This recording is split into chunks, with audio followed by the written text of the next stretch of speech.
আমার নবী বলে, আপনি দেখলে ফিট খেয়ে যাবেন চাচা, আপনি দেখলে সহ্য করতে পারবেন না, আপনি দেখলে ফিট খেয়ে যাবেন। বলে না, তারপরও দেখতে চাই একটু, যদি আপনি দয়া করলে তো হবেই। আমার নবী একদিন বললেন জিবরিল আমিনকে যে ঠিক আছে, পুরা যেই সুরত নিয়ে আমার কাছে আসো সেই সুরত, বলে না মানুষ সুরত না, তার হাকিকত সুরতটা দেখতে চাই জিবরিল আমিন। বলে আমার নবী বলতেছেন চাচা যান আপনি বুঝবেন না, অনেক বড় জিবরিল আমিন। বলে তারপরও দেখবো। আমার নবী তখন মুজিজা দেখা গেল। নবীজি বললেন যে ঠিক আছে, অমুক সময় অমুক টাইমে আসেন। জিবরিল আমিনের শুধু পায়ের নখের সমান দেখা, মানে নখের নিচে হযরত আমির হামজা রাদিয়াল্লাহু তাআলা পড়ে গেছে। সুবহানাল্লাহ বলবেন। মানে আমাদের নখ আছে না, পায়ের নখ, বুড়া আঙ্গুল, এই বুড়া আঙ্গুলের সমান হলেন আমির হামজা। সুবহানাল্লাহ বলবেন। কত বড় জিবরিল আমিন। আল্লাহু আকবার। হাদিসে মুবারাকার মধ্যে এসেছে যে লৌহে মাহফুজের মধ্যে সর্বদা, লৌহে মাহফুজ যেখানে কোরআন হেফাজত, ওখানের মধ্যে জিবরিল আমিনের মাথাটা কিছুক্ষণ পর পর লাগে। আল্লাহু আকবার বলতেছে। এত লম্বা, 7 আসমান 7 জমিন, এক আসমান থেকে আরেক আসমান 700 বছর রাস্তা, গ্যাপ 500 বছর রাস্তা। এটা আবার আমাদের দিন নয়। আল্লাহ তাবারক ওয়া তাআলা বলতেছেন দুনিয়ার 50 বছর, হাসরের একদিন। কয়দিন? হাসরের ময়দানে একদিন।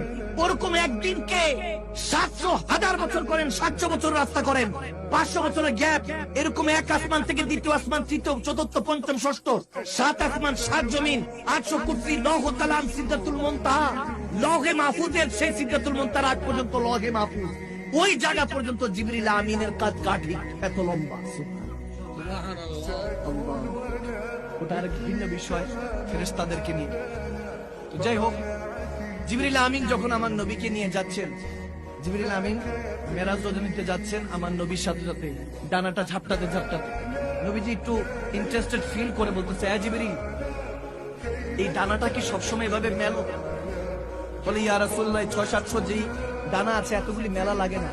আমি জিবরিলের 2-3টা যে পাখা আছে বাড়ি দিলে এক আসমান থেকে আরেক আসমানে আমি পলকের ছোটে পৌঁছে যাই। সুবহানাল্লাহ বলবেন। পলকের সাথে সাথে পৌঁছে যায় এক আসমান থেকে আরেক আসমান। আল্লাহু আকবার। কি শক্তি জিবরিল আমিনের আলাইহিস সালামের, কত শক্তি!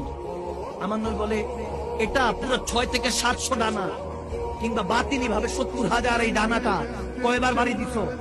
আমার নবী এই কথা শুনে জিবরিল আমিন বলতেছি, ইয়া রাসূল এটা 4 বার বাড়ি দিছে। কয়বার?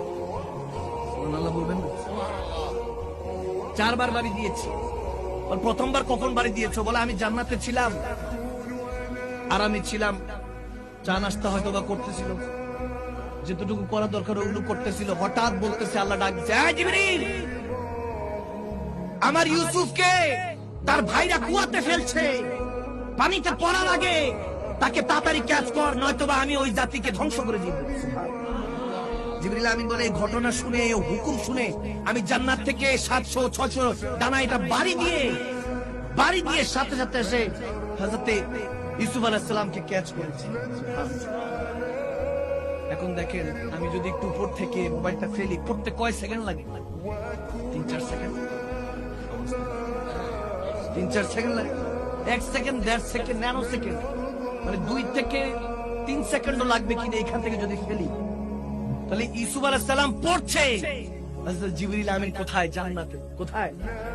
ওখান থেকে এসে ক্যাচ করছে। এখন আমার কথা বলেন, একটা কথা শুধু বলবেন, জিবরিলের শক্তি বেশি না আমার নবীর? আওয়াজ দেয় না।